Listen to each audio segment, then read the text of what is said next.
talk to me about some of that TFC the Fertile Crescent. I will.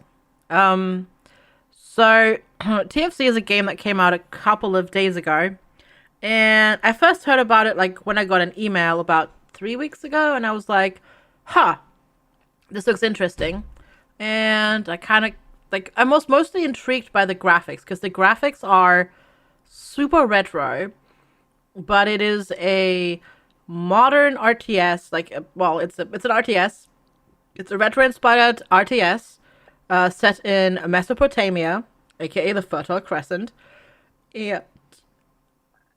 I don't know if it was the graphics cuz I don't know there was something about it that appealed to me cuz I like RTS games, and the graphics remind me a lot of the games that I played when I was growing up.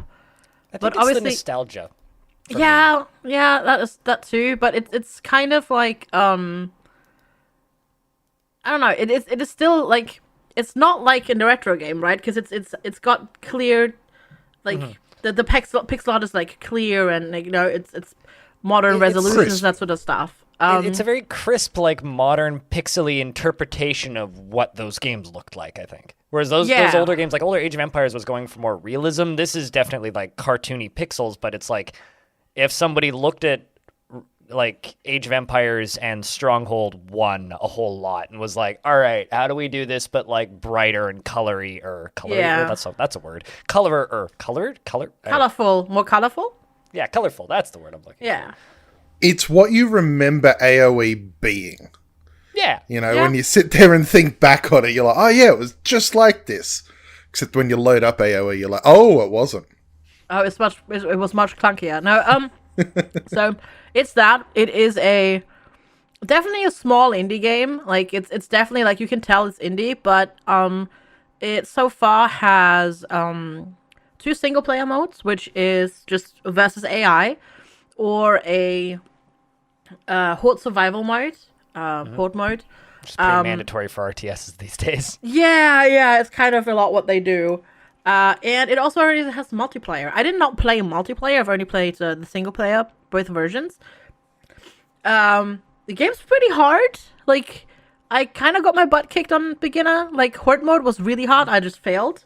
My game on easy that I played, no, on beginner, not on easy, on beginner, I won after 35 minutes. But I really enjoyed it. It's clearly not finished because it's early access. It clearly has some work still left to do, because for example, selecting fighting units felt really awkward, and selecting villagers felt really awkward to me for some reason. But I enjoyed the gameplay a lot, and I really hope that more people pick this up. And I really want a campaign, because I think a campaign could be really fun.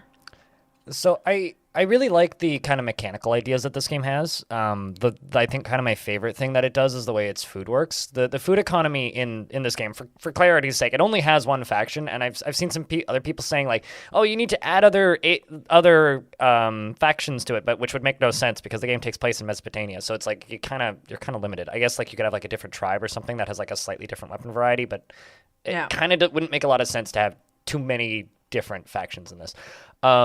But what I do really, really like about it is the way it does food. Food is not a number. In Age of Empires, when a unit costs X amount of food, you pay the resource cost for that unit, and then you get that unit.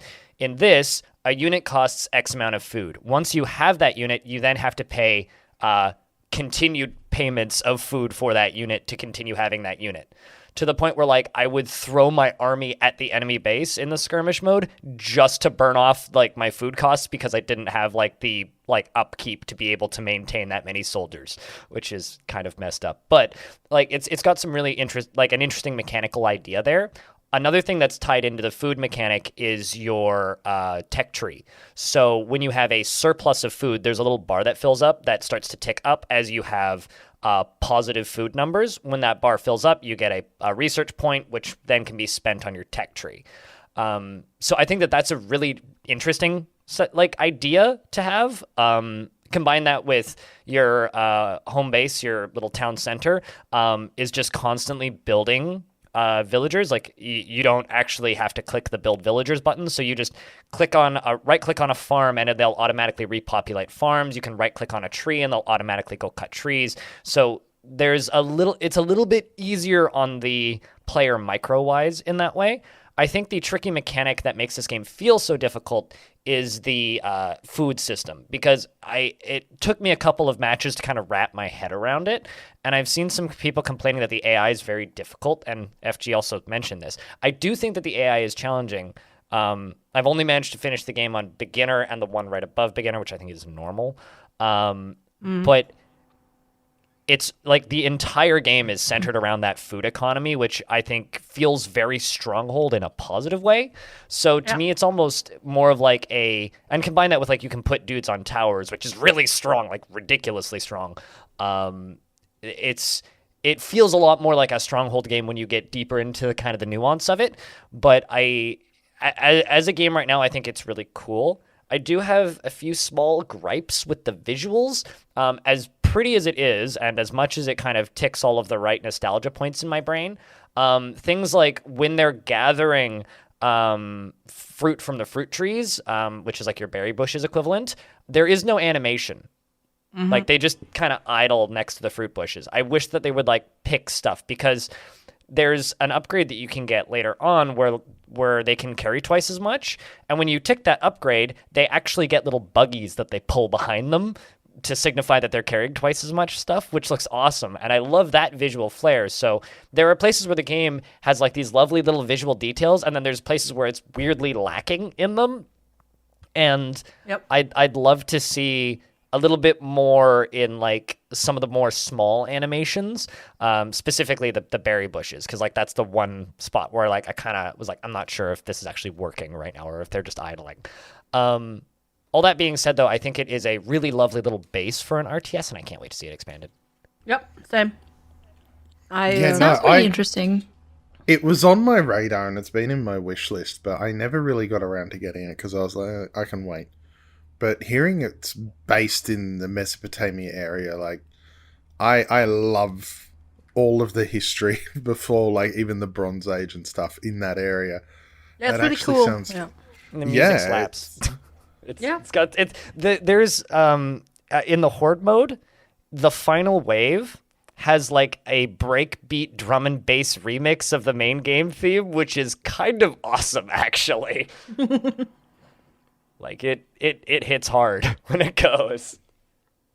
Yeah, so. you know what you said, like, as well, like, it has, even though it's obviously like totally not the same time, but it has like it made me feel so much like I was playing Stronghold Crusader. Yeah. Mostly because of how you have to place your farms in the area where there's actual green and that sort of stuff. Like, I don't know, like it was just such a good clay pits only vibe. Go on a particular tile. Yeah. Like, you have to think about where you're placing your walls. Walls don't go down on certain types of ground tiles. So like there's like the softer or the greener the grass is, the certain types of buildings can be constructed there. So like you can't build your walls over a marsh. You have to go around the marsh. Yep. Little things like that. And it's as a competitive game, because I haven't touched the multiplayer and I probably never will unless somebody wants to do like fun games or something. But as a multiplayer game, I can see where the strategy would be there too, because it's very much like a map control resource game, because all of the resources are very densely packed into like these little oases that are scattered around the map with large swaths of desert in between. It's like the desert, you can do all sorts of big constructions, you can build housing, you can build your wonder, you can do all kinds of things or your temple, you can do all kinds of things on the sand, but you can't do any farming. So you can't get food from that. So you have to control a chunk of sand as well as a chunk of grassland. And then once you start to run out of wood and you start to run out of resources, because like everything is like a constant ticking clock of like constantly needing to churn through resources because of the way food works, then you have to spread to the next like resource spot. Like it's neat. Like there's strategy there. There's like surprising depth to it for such a simple RTS game for now. Yeah, absolutely. I can't wait to see what else they come up with.